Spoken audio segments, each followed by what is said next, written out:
রাত তখন 2:17। ঘরের সব লাইট বন্ধ, শুধু মোবাইলের নীল আলোটা মুখে পড়ছে। অর্ণব বিছানায় শুয়ে স্ক্রোল করছে একটার পর একটা ভিডিও, হাসির video, motivation video, success story.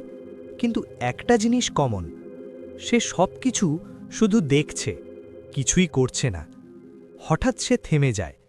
একটা ভিডিওতে একজন বলছিল, তুমি যদি আজ কিছু না বদলাও, 5 বছর পরও তুমি একই জায়গায় থাকবে।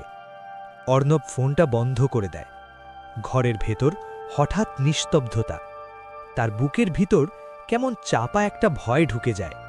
সে ধীরে ধীরে উঠে বসে, চারদিকে তাকায়। এই ঘরটা, এই জীবনটা, এই অবস্থা, সবকিছু হঠাৎ খুব ভারী মনে হয়। সে নিজেকে জিজ্ঞেস করে, আমি কি সত্যিই খুশি? উত্তর আসে না, শুধু একটা দীর্ঘশ্বাস। তার মাথায় ভেসে ওঠে বন্ধুদের সাকসেস, ফ্যামিলির এক্সপেকটেশন, নিজের ফেল্ড প্ল্যান, ইনকমপ্লিট ড্রিম, সব মিলিয়ে একটা প্রশ্ন, আমি কি কিছুই করতে পারবো না? তার চোখে পানি চলে আসে। কেউ দেখে না, কিন্তু এই কান্নাটাই সত্যি।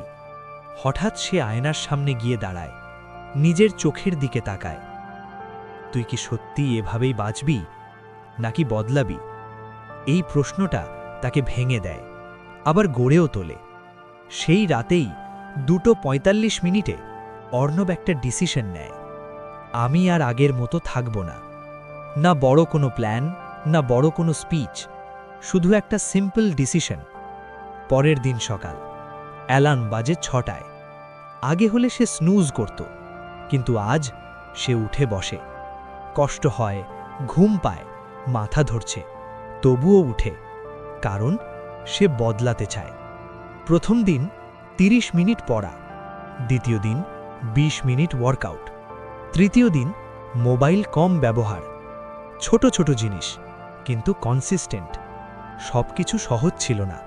অনেক দিন সে ফেল করেছে, আবার লেট উঠেছে, আবার সময় নষ্ট করেছে। কিন্তু একটা জিনিস চেঞ্জ হয়েছিল, সে হাল ছাড়েনি। ধীরে ধীরে তার মাইন্ড চেঞ্জ হতে শুরু করে। সে বুঝতে পারে মোটিভেশন না, ডিসিপ্লিন ইম্পর্ট্যান্ট। যেদিন তার কিছু করতে ইচ্ছে করত না, সেদিনই সে কাজ করত। এটাই তাকে আলাদা করে। 6 মাস পর একই আয়নার সামনে দাঁড়িয়ে সে নিজেকে চিনতে পারে না। চোখে কনফিডেন্স, মুখে শান্তি, মনে ক্লিয়ার ডিরেকশন। সে পারফেক্ট না, কিন্তু সে আগের থেকে অনেক বেটার। ক্যামেরা ধীরে ধীরে ক্লোজ হয়। অর্ণব বলে, আমি একদিনে বদলাইনি, আমি শুধু একদিন ডিসিশন নিয়েছিলাম, আর প্রতিদিন একটু একটু করে বদলেছি। তুমি এখন যেখানে আছো সেখান থেকেই শুরু করো। পারফেক্ট সময়ের জন্য অপেক্ষা করো না, কারণ একটা ডিসিশন তোমার পুরো জীবন বদলে দিতে পারে। কাল না, আজ না, এই মুহূর্তটাই তোমার নতুন জীবনের শুরু।